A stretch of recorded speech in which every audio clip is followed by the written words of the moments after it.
नमस्ते मित्रों। आज हम ईश्वर की ओर चैनल में जानेंगे गुरु घासीदास के बारे में। गुरु घासीदास जी का जन्म 1756 ईस्वी में हुआ था।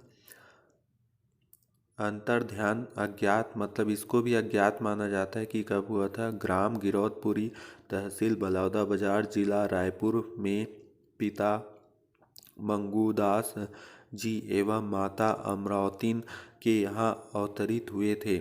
गुरु घासीदास जी सनातन धर्म, जिसे आम बोला चाल में सतनामी समाज कहा जाता है, के प्रवर्तक हैं। गुरु जी भंडारपुर को अपना धार्मिक स्थल के रूप में संत समाज को प्रमाणित सत्य के शक्ति के साथ दिए हुए गुरु जी के वंशज आज भी निवासित हैं। उन्होंने अपने समय की सामाजिक आर्थिक विषमता, शोषण तथा जातिवाद को समाप्त करके मानव मानव एक समान का संदेश दिया। इनसे समाज के लोग बहुत ही प्रभावित हुए। तो ये मतलब 1850 तक रहे और इनके उत्तराधिकारी जो बने इनके बाद गुरु, वे गुरु बालक दास जी थे। धार्मिक मान्यता सतनामी था। जीवन साथी सफरा माता था। बच्चे सौहद्रा माता, गुरु अमरदास, गुरु बालक दास। माता पिता मंगूदास, माता अमरावतीन।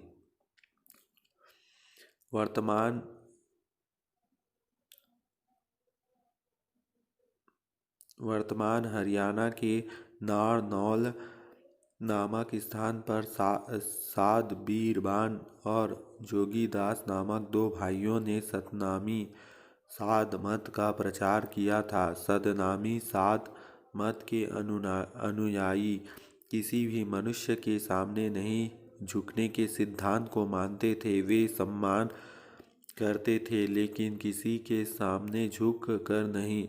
एक बार एक किसान ने तत्कालीन मुगल बादशाह औरंगजेब के करिंदे को झुक कर सलाम नहीं किया तो उसने इसको अपना अपमान मानते हुए उस पर लाठी से प्रहार किया, जिससे प्रत्युत्तर में उस सतनामी साध ने भी उस करिंदे को लाठी से पीट दिया। यह विवाद यहीं खत्म ना होकर तूल पकड़ते हुए गया और धीरे धीरे मुगल बादशाह औरंगजेब तक पहुंच गया कि सतनामियों ने बगावत कर दी है। यहीं से औरंगजेब और सतनामियों का ऐतिहासिक युद्ध हुआ, जिसमें नेतृत्व सतनामी साध बीरबान और साध जोगीदास ने किया था। युद्ध कई दिनों तक चला, जिसमें शाही फौज मार निहत्थे सतनामी समूह के मात खाती चली जा रही थी। शाही फौज में ये बात भी फैल गई कि सतनामी समूह कोई जादू टोना करके शाही फौज को हरा रहे हैं। इसके लिए औरंगजेब ने अपने फौजियों के कुरान की आयतें लिखे तावीज़ बंधवाई, लेकिन इसके बावजूद कोई फर्क नहीं पड़ा था। लेकिन उन्हें ये पता नहीं था कि सतनामी साधों के पास आध्यात्मिक शक्ति के कारण यह स्थिति थी। चूँकि सतनामी साधों का तप का समय पूरा हो गया था, उसमें अद्भुत ताकत और वे गुरु के समक्ष अपना समर्पण कर वीर गति को प्राप्त हुए। बचे हुए सतनामी सैनिक पंजाब मध्य प्रदेश की ओर चले गए। मध्य प्रदेश वर्तमान छत्तीसगढ़ में संत घासीदास जी का जन्म हुआ और वहाँ पर उन्होंने सतनाम पंथ का प्रचार प्रसार किया। गुरु घासीदास जी का जन्म 1756 में बलौदा बाजार जिले गिरौदपुरी के एक गरीब और साधारण परिवार में पैदा हुए थे। उन्होंने सामाजिक कुरीतियों पर कुठाराघात किया, जिसका असर आज तक दिखाई पड़ रहा है और उनकी जयंती हर साल पूरे छत्तीसगढ़ में 18 दिसंबर को मनाया जाता है। गुरु घासीदास जातियों की भेदभाव व समाज के भाईचारे के अभाव को देखकर बहुत दुखी थे। वे लगातार प्रयास करते रहे कि समाज को इससे मुक्ति दिलाया जाए, लेकिन उन्हें इनका कोई हल नहीं देता था।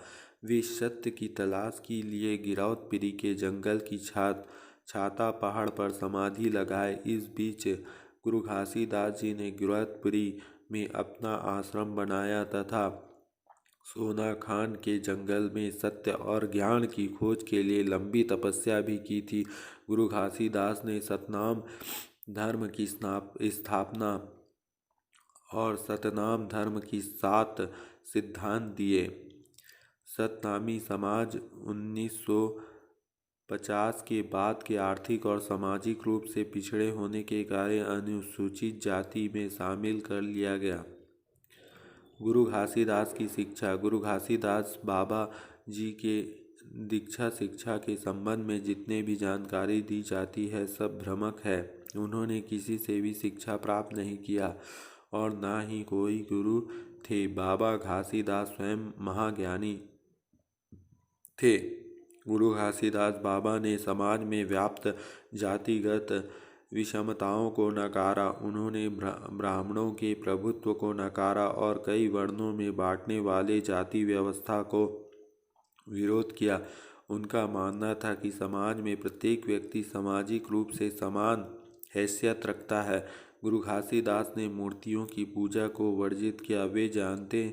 वे मानते थे कि उच्च वर्ण के लोग और मूर्ति पूजा का गहरा संबंध है। उन्होंने 7 शिक्षाएं दी हैं, उसको बता रहा हूँ। पहला है सनातन सतनाम पर विश्वास रखना। दूसरा, जीव हत्या नहीं करना। तीसरा, मांसाहार नहीं करना। चौथा, चोरी जुआ से दूर रहना। पांचवा, नशा सेवन नहीं करना। छठवां, जाति पाति के प्रपंच में नहीं पड़ना।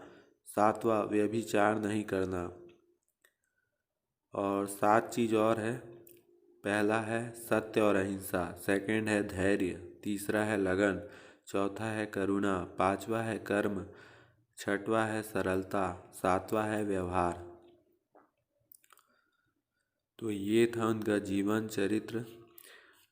तो इन्होंने समाज को योगदान दिया है एवं जो जातियों में मतभेद था उसको हटाया है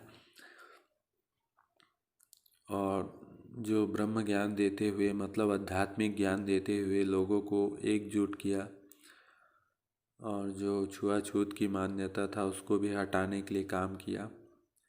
इसलिए ऐसे जो महापुरुष हैं उनकी जय करना चाहिए, क्योंकि महापुरुष ही हैं वो समाज के उद्धारक हैं और समाज को ज्ञान देते हैं जिसके द्वारा समाज में अनेक चीज़ मिटती है, जैसे लड़ाई झगड़ा है और भी नशा वशा है, ये सब चीज़ें हटने लगती है।